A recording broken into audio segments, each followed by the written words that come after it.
In this tutorial, you will learn to procedurally create this tartan pattern. This is Max's outfit in the game Life is Strange. If you play the game, you will recognize this pattern. I already created the clothing in Marvelous Designer and it already has some nice UV. This model has 3 materials. The other 2 are just simple diffuse at the moment. For this tutorial, we will focus only on the pattern of the shirt, okay? So let's begin. Change the viewport to the shader editor and change the outliner to the 3D viewport. Switch to the look depth mode. Let's go ahead and delete all of these and recreate everything from scratch. Shift A and go to Input and choose UV. Place it here. If your model has more than 1 UV channels, you can choose the one you want to use here. Next, go to Input and choose a value. This node allows us to input a single number value.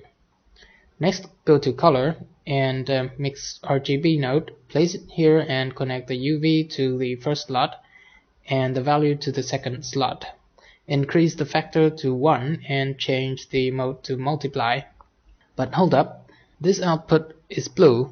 It means it's a vector data, but this slot is yellow, which is color data. So why did I connect the vector data to a color input? The reason for this is that in Blender, vector and color are actually the same. They're basically just a set of 3 grayscale values. So vector and color are just 2 different ways of speaking about the same data type. We can treat vectors as colors and colors as vectors without any errors. So basically this will multiply each dimension of the UV with whatever value I put in this input node. Right now it's just 1, so the output here will be exactly the same as the UV. Okay, let's move on. Hit Shift A, go to Converter and choose Separate XYZ. Place it here and connect the Mix RGB node to the Separate XYZ. Control Shift click on the Separate XYZ node to preview it. You can see that the X output gives us a nice gradient along the X-axis of the UV. Control Shift click again to preview the Y output. And you can see the Y output gives us a gradient along the Y-axis of the UV, which is perpendicular to the X-axis. And Control Shift click again to see that the Z-axis gives us nothing, because the UV has only 2 dimensions, X and Y. Next, create a math node and place it here. Change the math operation to modulo. Connect X to the first slot and set the second slot to 1. This modulates the gradient by 1. Right now it doesn't change anything. This is because the gradient is already in the range of 0 to 1. So now we can increase the multiplier to increase the range of the gradient. As a result, we get multiple repeating gradients, each range from 0 to 1. Next, create a color ramp node and place it here and connect the nodes. Move the white key to the center, type 0.5 here to set it exactly at the center.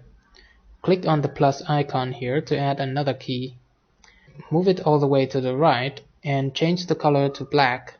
Now we have a nice transition from black to white and then back to black. Now duplicate the math node and change the operation to greater than and connect the color ramp to the greater than node and set the color of the second slot to 0.1 and preview it. This node compares the value of each pixel to 0.1 and if the value is greater than 0.1 the output will be 1 and if it is not greater than 0.1 the output will be 0. So this results in a black stripe on a white background. We can change the value here to change the thickness of the stripe. Ctrl Shift D to duplicate this node and keep the connection. Set the value to 0.5 and preview it. You can see that the black and white stripes are now equal. Now we can use these two nodes to mix our colors. Shift A, go to Color and Mix RGB. Place it here. Connect the math node to the factor input, and for now just choose two different colors. Duplicate this mix node, connect the first mix to the second input, and connect the other math node to the factor. Change the first color to something else. Alright, let's preview it. Now we have a nice stripy pattern. We need to repeat this step for the y-axis as well, but instead of recreating all these nodes, we will group them together into a single node group and then reuse the node group for the y-axis. So select from the modulo node to the second mix RGB node and then hit Ctrl G to create a new group. Now we're inside the newly created node group and editing its content. We can see that we have one group input node and a group output node. Hit Tab to go out of the group, and we can see that all the nodes that we selected earlier are now replaced by this node group. Change the name of the node group to something like tartan stripes.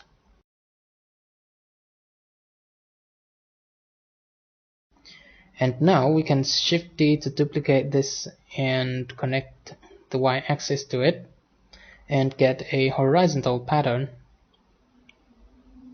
Right now this group has only one input slot, and we're gonna create a few more. So select any of the two groups and hit Tab to go to edit the content. Click on this slot and connect it to the hollow slot of the group input node. This will create a new input slot for the node group. Let's do this again for the other slots.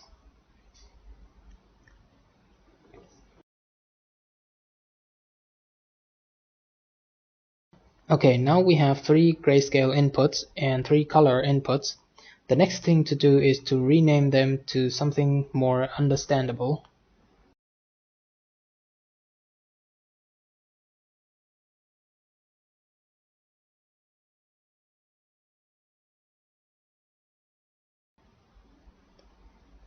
Okay, hit Tab to go out of the node group, and now you can see that both of these nodes are updated. This is because they share the same structure. If you edit one, the other will change as well, and you can see this number here. This is the number of times this node group is used. So if I copy this group, you can see that the number is now 3. Now you can connect any black and white gradient to this group and it will produce a nice pattern for you. So for example, I can create a Voronoi texture and connect it like so. We now have a very nice, interesting pattern. Let's put in the UV and create a math node here.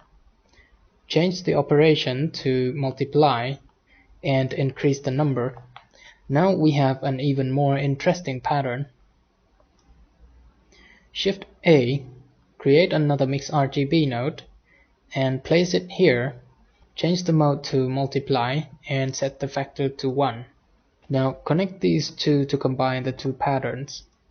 We almost have the pattern we are looking for. All we have to do is to tweak these input until we have a nice result. However, these two need to be exactly the same, and I don't want to do the same thing twice. So Shift A, go to Input, RGB, and place it here. Connect it to the first color of each node group. Duplicate this RGB node 2 times, and connect this one to color 2, and this one to color 3. Now we can tweak these 3 RGB nodes and both node groups will be affected. We can do the same for the other input slots, but with the value input node instead of the RGB node.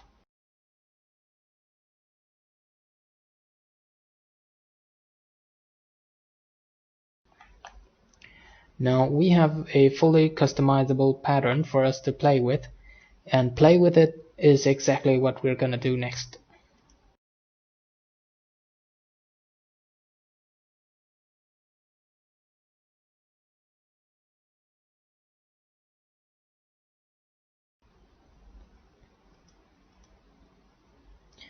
The pattern is basically done, but there is one thing I want to do before calling it done. It is to make these dark spots a bit more blue. Right now it's dark red and I don't like it.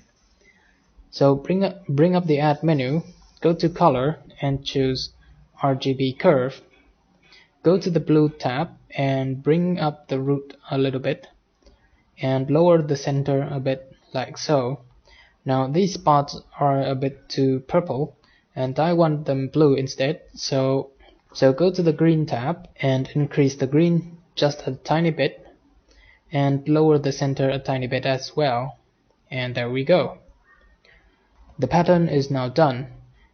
It is still a perfectly smooth surface and we need to create the microfiber of the fabric next, but that is a very advanced topic, so I'll make another video about it sometime in the future once we get more familiar with the node editor. For now, the tutorial is done. Thank you for watching. I'll see you next time.